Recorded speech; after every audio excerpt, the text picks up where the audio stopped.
The winter wind knew every secret in the city. It slid through alleys, found gaps in coats, and sharpened the taste of breath into something brittle. Elena Ward pulled her jacket tighter, useless rebellion against the cold, and kept walking. Her shift had ended hours ago, but tips were thin, and the bus had vanished into the fog of late night. She told herself the shortcut through the old railway yard was only a minute saved. She told herself 100 things to keep fear from settling in her bones. The tracks lay like a forgotten spine across the neighborhood. Iron rails glinting under a lamp that stuttered more than it shone. Footsteps echoed back at hers. Then nothing. The hum of the city felt a world away, as if someone had lowered the volume on everything that wasn't the cold and the ache in her feet. She kept her head down, and moved with a speed that had nothing to do with courage, and everything to do with wanting to be somewhere warmer. Then, at the edge of vision, a flash of color arrested her. Expensive fabric, out of place in the mud and frozen gravel, a cuff with a designer label, a shoe with a sole too pristine for these tracks. She stopped. The wind stretched the moment thin. A teenage boy lay crumpled by the rails, pale as a page, and still. His breath came shallow and slow. His designer jacket seemed absurd on him. A downpour of wealth, on a face drained of it. Elena's hands stilled for half a beat, then moved. Training. A bit. Compassion. Whatever name she gave, it pulled her to his side. Pharmacy textbooks, scattered from her backpack, like witnesses, as she checked for a pulse. There it was, faint. Stubborn. Real. Relief did not arrive all at once. It came in small increments. Enough for her fingers to unclench and for the next wave of panic to flow in. He wouldn't wake. He didn't respond to her voice. The world narrowed to the boy's chest. The slow lift and fall. The sound of her breathing, and the wind arguing outside that single pocket of sky. She searched his pockets for ID because it was what you did when someone else was suddenly fragile and real.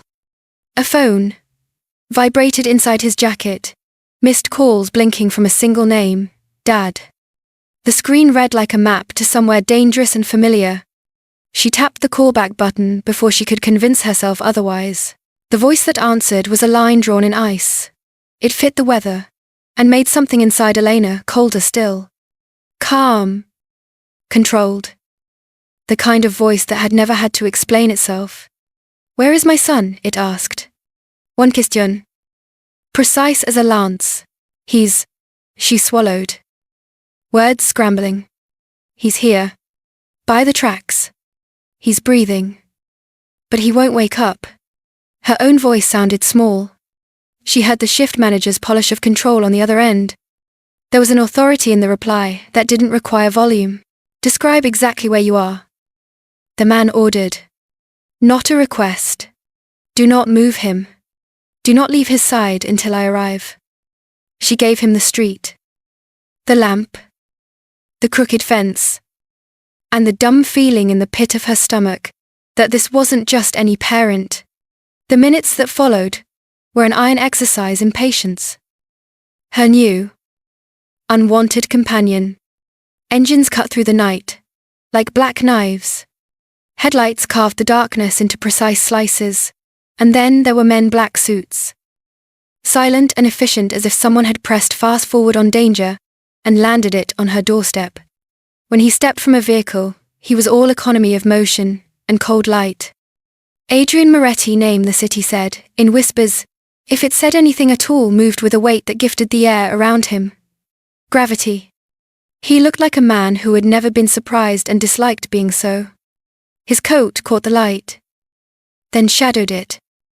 And his eyes were a color that made the world seem less simple when they fixed on you. He knelt by the boy with practiced care, checking vitals with a hands-off familiarity that said he had done this before, but perhaps never from this distance. He nodded to his men. A single, small movement that made the men around him ripple into action. When he turned to Elena, the wind seemed to hold its breath. You stayed, he said. Not a question. Not an accusation. A statement that carried a measure of something like approval. I'm a nursing student. Elena answered. The words tasted like truth. She pulled a sleeve higher against the cold. She had been tending bar to pay tuition, juggling classes and shifts, and all the quiet things that keep you from unraveling. This was supposed to be just another night until it wasn't. His gaze slid over her, the worn coat, the bitter wind on her cheeks, the textbook bag at her feet, and for a flicker, something unguarded crossed his face. Gratitude. Curiosity. Maybe both. But softened in a way that surprised her more than the suits did. He pressed a card into her hand. The paper, heavy and expensive, between her frozen fingers. If you ever need anything, call this number, he said. The card was a key to doors she had never known existed, and a reminder that kindness sometimes arrived folded into danger. She didn't call the number that night. She went home to her single-room apartment, to the radiator that clanked, and the cereal at the back of her cabinet. But the memory of the card was a weight that stayed. Days later, another car idled outside her building, this time with a driver who did not look like a driver, and an envelope that smelled faintly of something floral and old money inside.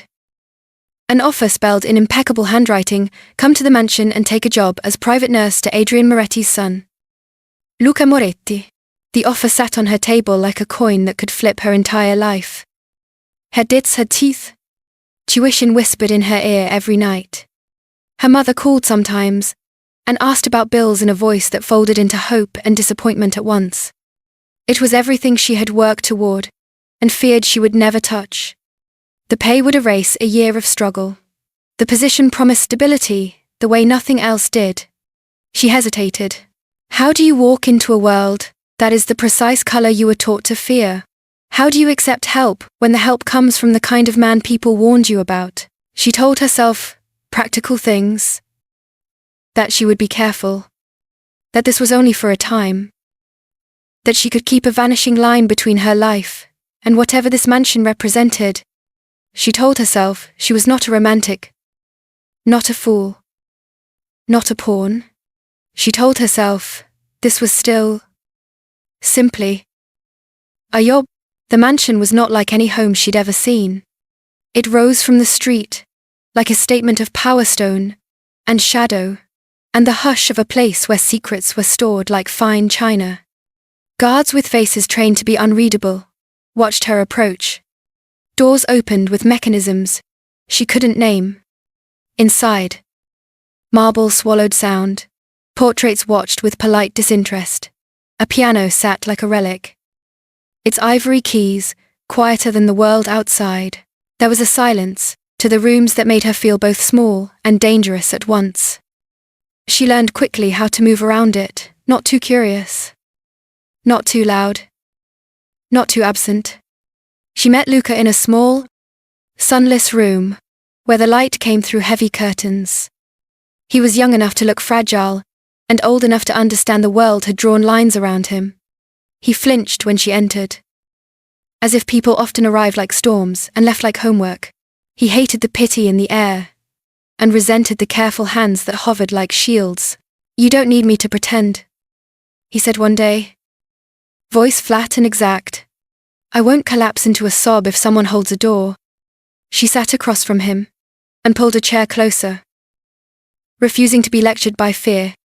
I'm not here to pretend anything, she told him.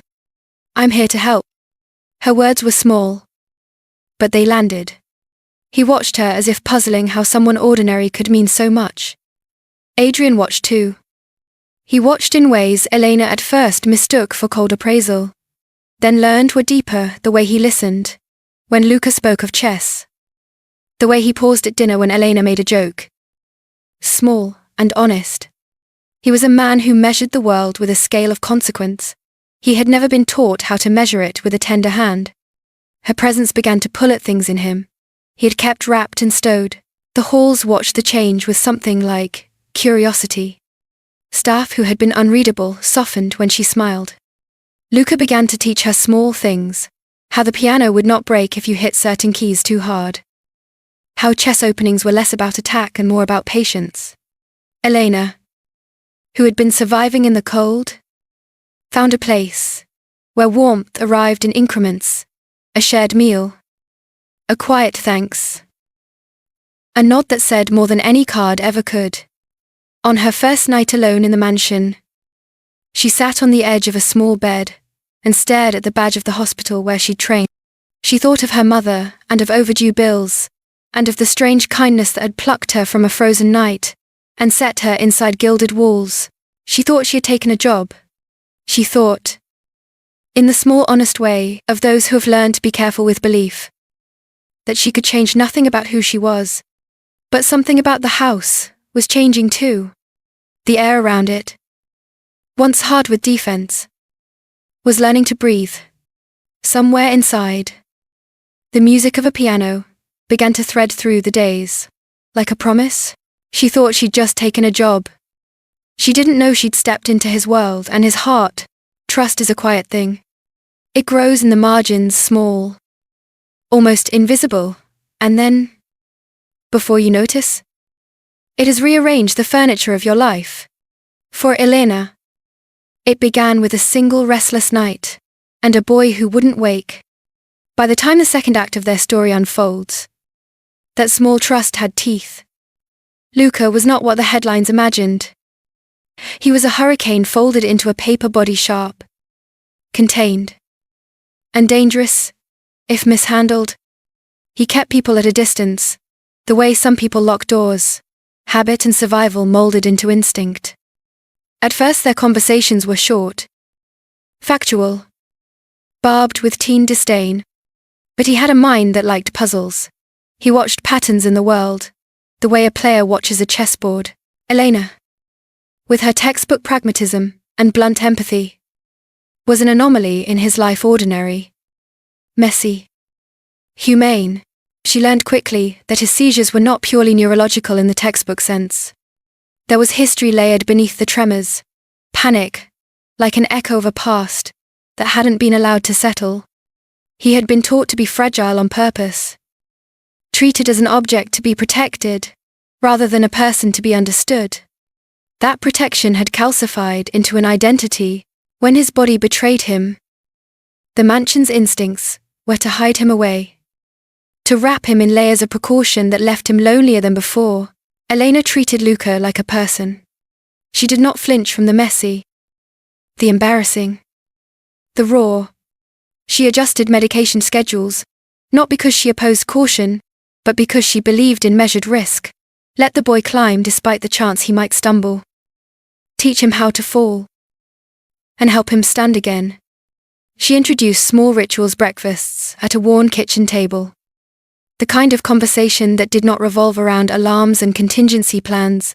The first laugh she coaxed from him sounded like a tiny revolution. Adrian watched these things.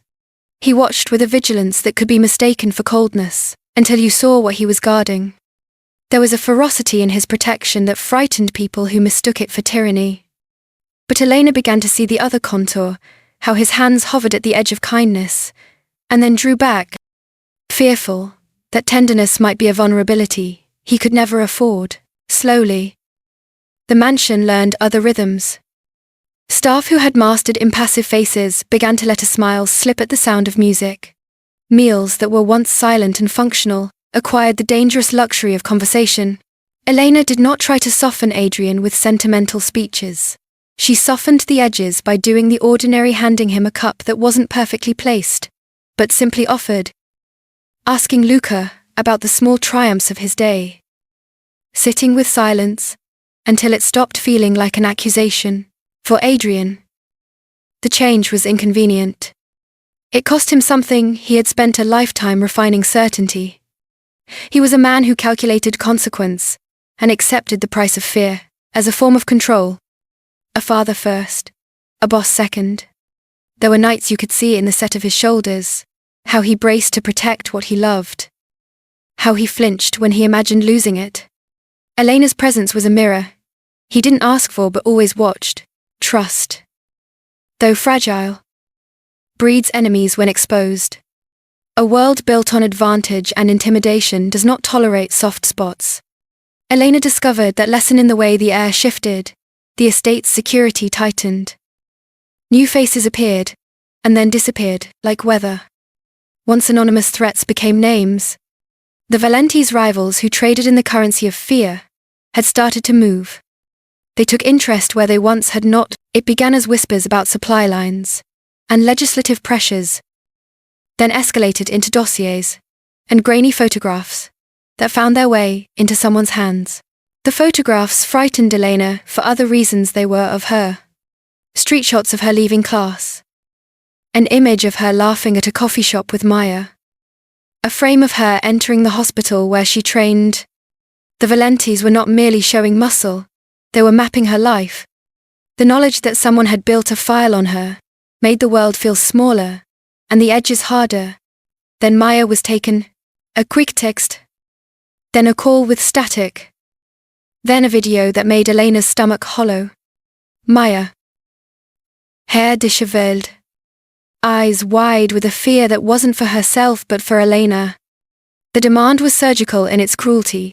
Luca's medical files in exchange for Maya's life. Give us Luca's medical files, or she dies. The message read. Simple as a closing sentence. The mansion cooled around Elena when she told Adrian. For a man accustomed to resolving threats with numbers and movements, this was a problem he could trace and extinguish, except that the demand placed Elena inside a decision no bullet could fix. It asked her to betray the boy she had come to care for, to hand the keys to his vulnerability to people who would use them as weapons. It asked her to choose between a friend whose laughter used to fill tiny dorm rooms and a child whose seizures had once been a nightly terror. Adrian's reaction was not immediate rage, though it simmered, nor was it the kind of bluster the tabloids loved. It was a precise, contained fury, paired with a fear that had nothing to do with retribution, and everything to do with the possibility of loss. He stood over a map of the city, like a man balancing pieces on a board, and said what men in his position often must. If you step into this with me, there's no going back. There was a tenderness in the warning that folded into something like consent. For a man who had kept his heart behind impenetrable walls, to give someone choice was to give them a weapon and a shield at once. Elena looked at him and saw the cost of his offer: protection. Yes. But also ownership. To accept meant embracing a life built on his terms. To refuse could mean losing both Maya and the fragile family she had begun to inhabit. She chose to act, not to yield. The plan was surgical, built with the same hand that designed the mansion's security misdirection. They would give the Valentis what they thought they wanted: a compact, believable dossier of Luca's medical details, and the Valentis would reveal their methods and meeting points. The dossier would be flawed, dressed as truth, but laced with inaccuracies that would buy time, and, if necessary, dismantle the enemy's plan. Elena would be the bait. The story that made their men unbolt their doors. It was dangerous. It was honest. It was the only choice between two kinds of loss. They rehearsed the parts with calmness that masked adrenaline. Elena studied the false documents until they read like truth. Adrian's men briefed her on protocols, on the signals to use if the situation turned. Luca insisted on being part of the plan, not because he wanted the glamour of intervention, but because the boy who had been taught to be a liability wanted to be a participant in his own rescue. His involvement was quiet and exact. It was, in its own way, a coup, a reclamation of agency. In the nights before the exchange, something else happened. Small, guarded moments of vulnerability. A hand brushed hers over a map and lingered. A joke shared at dinner did not fall flat, but landed with warmth. One evening, when a storm battered the mansion, Adrian found Elena in the study, watching Luca play a hesitant melody on the piano. The room seemed to hold its breath. His voice was softer than she'd heard it when he said, "You're not afraid of me." She did not look up immediately. She could have lied, said the sort of things people tell themselves to feel brave. Instead, she leaned into the moment and whispered, "I am just not enough to leave." Those words were small and ordinary and enormous. They were the description of heroism a person could afford, when the stakes were both clear and human. Love had not yet been named between them. It hovered like a decision waiting in the wings. But the choice they had made dangerous. Defiant had already done what so many threats could not. It had braided their fates. Trust had been born in danger. Yes, but it had been tempered in commitment. They would move forward together, not because the world offered them tenderness, but because they had chosen it for one another. And when the night came to test that choice, the house warmed by new rhythms and tentative laughter would be ready to hold them. Night at the docks smelled like salt and old industry. The kind of place the city forgot on purpose. Elena's shoes scuffed gravel that had nothing to do with the life she'd known: college halls, and late shifts, and the small, steady responsibilities that kept her afloat. Tonight, those shoes walked into a different ledger. She carried a slim envelope that felt heavy, with consequence, and with the smallest kind of courage, the decision to face fear, as if it were a fact.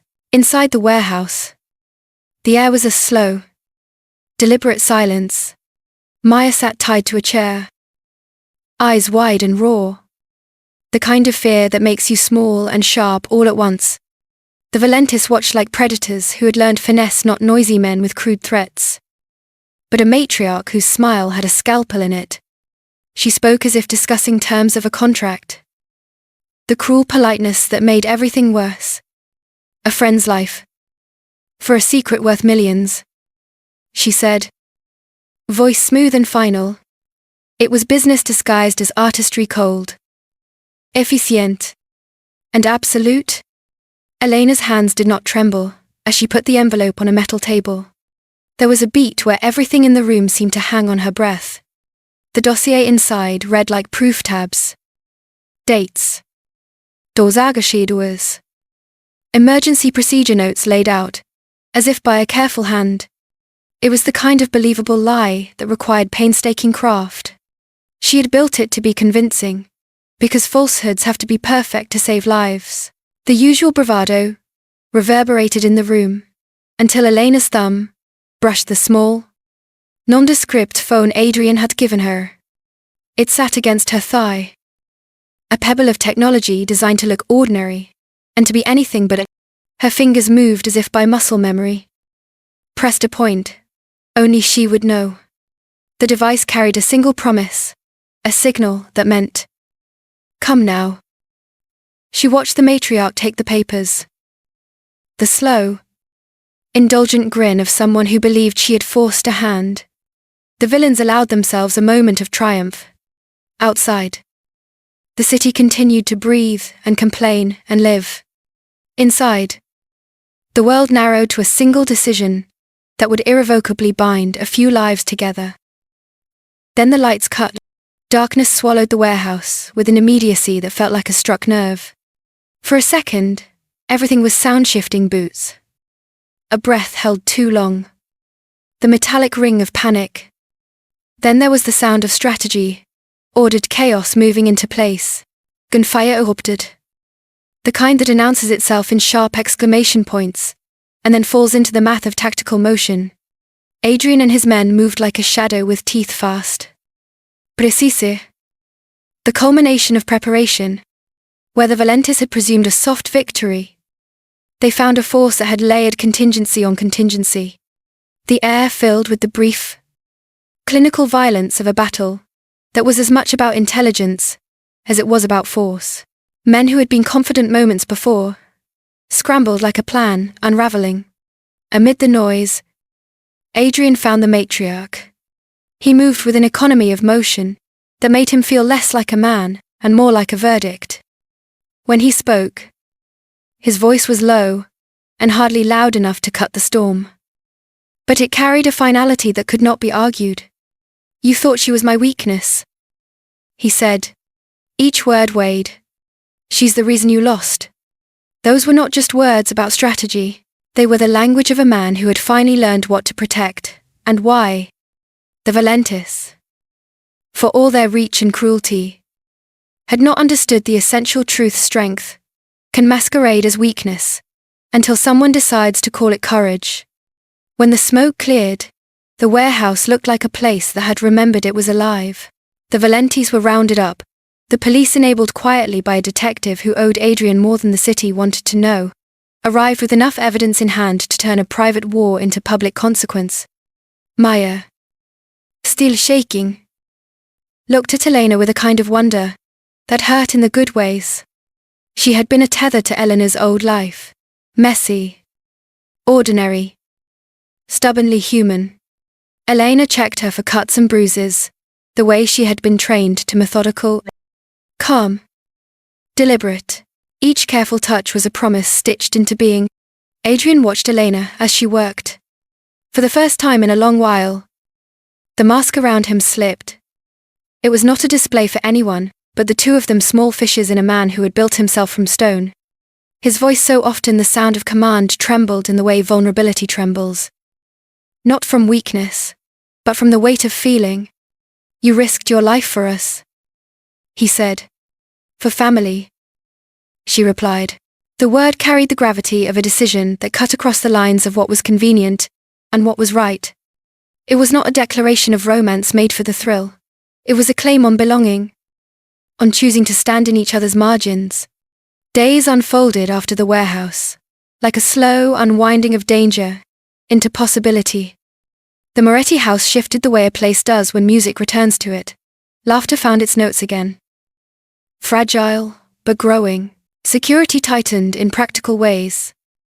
But not like suffocation, like someone putting new locks on a house they intended to keep. Adrian's reach narrowed, retooled less about intimidation, more about restructuring power into something that could be controlled, moderated, repurposed. Lucas' Sechas grew rarer. The revised treatment Elena had insisted upon, not only medical but psychological, began to work. He learned to trust his body again, which is a revolution for someone whose own cells had felt like traitors. He laughed more. He started to invite friends into the mansion's less gilded rooms. He and Elena had a way of trading looks moments, where the distance between caretaker and child blurred into something like kinship. Adrian, too, changed in ways large and small. He poured resources not into threats, but into an East Wing that slowly transformed from an operations center into a modest research suite. He funded scholarships, quietly, and with no press releases.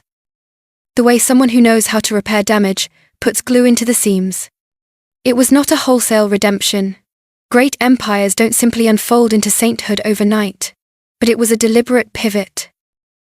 A choice to make power do different work. One afternoon, he handed Elena an envelope formal, expected, and inside was a scholarship letter, bearing the seal of a university Adrienne had quietly arranged. It was everything her mother had ever hoped for, and everything Elena had almost given up on. She looked up at him, ready perhaps to say yes, to take the exit ramp out of the strange life she had walked into. But in the quiet between them, she felt the pull of something else. Belonging. A home formed not by brick and leather, but by small, ordinary decisions made repeatedly. She looked at Luca.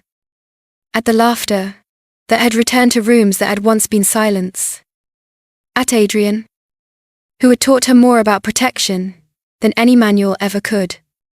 You gave me a home, she said. I'm not walking away from that. Adrian's response was not a grand gesture. It never had to be. He took her hand at the piano, where Luca practiced, fingers warm and steady over hers. The notes rose gently and imperfect. Human music that felt like an answer. The night you found my son, he murmured. You saved us both. They let the music sit between them for a long time. A quiet reconciliation of everything that had been, and everything that might be. Outside, the city turned, indifferent and miraculous all at once. Inside, a family gathered to dinner, as if the world could be rewritten. in the language of everyday care. The story did not end in a single triumphant sweep. It ended in 1,000 small continuations. A boy relearning how to breathe. A woman finishing what she'd started. A man learning to hold something without crushing it. It was a softer kind of victory. The kind that happens when people choose one another, against all the measures that once defined them, and in the hush after the music. With the lights warm and the mansion at last feeling more like home than fortress. Love born of chaos, and steadied by commitment, sat down at the table and began, quietly, to stay. The house finally felt alive again. Music. Laughter. The quiet rhythm of safety returning, after too long in the dark. And maybe that's how all stories like this should end, not with explosions or revenge, but with the simple sound of someone finally feeling at home. If this story touched your heart, don't forget, your support means everything. Hit like if you felt the emotion. Subscribe, so you never miss another story about love that survives the impossible. Share it with someone who believes that even the darkest hearts can still find light. And tell us in the comments what moment stayed with you the most, because every click, every word you write, helps these stories live a little longer. Thank you for watching, and for believing in stories like this one.